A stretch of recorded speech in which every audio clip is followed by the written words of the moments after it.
అన్నం తింటూ మధ్యలో నీళ్ళు తాగితే ఏమవుతుంది? ఇంకా పావురాలను ప్రేమకు సింబల్గా ఎందుకు చూపుతారు? అలాగే ఫుడ్లో సాల్ట్ ఎక్కువ తినే వాళ్ళకి ఎలాంటి ప్రాబ్లమ్స్ అనేవి వస్తాయి?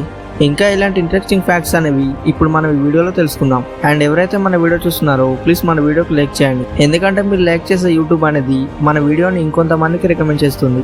అండ్ ఇంకా లేట్ చేయకుండా మన వీడియోలోకి వెళ్ళిపోదాం. ఫ్యాక్ట్ నెంబర్ 1, అన్నం తింటూ మధ్యలో నీళ్ళు తాగితే ఏమవుతుంది? అయితే చాలామంది అన్నం తినే టైంలో మధ్యలో చాలా ఎక్కువగా నీళ్ళు తాగుతారు.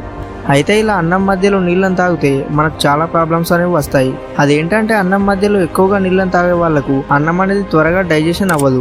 అండ్ ఇలా జీర్ణం కాని ఫుడ్లో కొంత భాగం అనేది ఫ్యాట్ లాగా మారుతుంది. అలాగే మన జీర్ణాశయంలో ఉండే ఎంజైమ్ల పవర్ అనేది కూడా చాలా వరకు తగ్గుతుంది. సో దీనివల్ల మనం తినే ఫుడ్ అనేది చాలా వరకు వేస్ట్ అవుతుంది. అండ్ డయాబెటీస్ వచ్చే ఛాన్స్ కూడా చాలా ఎక్కువగా ఉంటుంది. సో అందుకే ఎప్పుడైనా కానీ అన్నం తినే టైంలో మ్యాక్సిమం తక్కువ వాటర్ తాగడానికి ట్రై చేయండి. ఫ్యాక్ట్ నెంబర్ 2, పావురాలను ప్రేమకు సింబల్గా ఎందుకు చూపుతారు? పావురాలు అనేవి చూడడానికి చాలా అందంగా ఉంటాయి. ఈ పావురాలను చాలా మంది పెంచుకోవడానికి ఇష్టపడతారు. అయితే పావురాలను ప్రేమకు సింబల్గా చూపడానికి ఒక మెయిన్ రీజన్ ఉంది. అదేంటంటే పావురాలు అనేవి వేరే పక్షుల్లా కాదు. ఇంకా ఇవి వాటి లైఫ్లో కేవలం ఒక లైఫ్ పార్ట్నర్ మాత్రమే కలిగి ఉంటాయి. అంటే అచ్చం మనుషుల్లాగా అన్నమాట.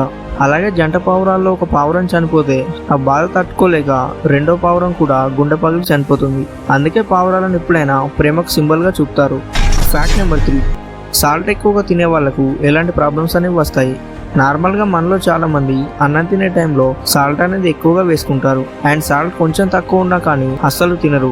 అయితే ఇలా ఎక్కువ సాల్ట్ తినే వాళ్ళలో చాలా ప్రాబ్లమ్స్ అనేవి వస్తాయి. అయితే ఎక్కువగా సాల్ట్ తినే వాళ్ళలో హార్ట్ ప్రాబ్లమ్స్ వచ్చే ఛాన్స్ అనేది చాలా ఎక్కువగా ఉంటుంది. అండ్ కిడ్నీ ప్రాబ్లమ్స్, కీళ్ళ నొప్పులు, ఇంకా బీపీ ఎక్కువగా పెరగడం, అలాగే పక్షవాతం వచ్చే ఛాన్స్ కూడా చాలా వరకు ఉంటుంది.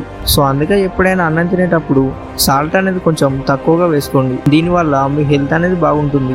ఫ్యాక్ట్ నెంబర్ 4, ఫ్రెండ్స్, వేరే బ్లడ్ గ్రూప్స్ వాళ్ళతో కంపేర్ చేస్తే ఓ బ్లడ్ గ్రూప్ వాళ్ళకి ఏవైనా గాయాలైనప్పుడు వాళ్ళు చనిపోయే అవకాశం అనేది చాలా ఎక్కువగా ఉంటుంది.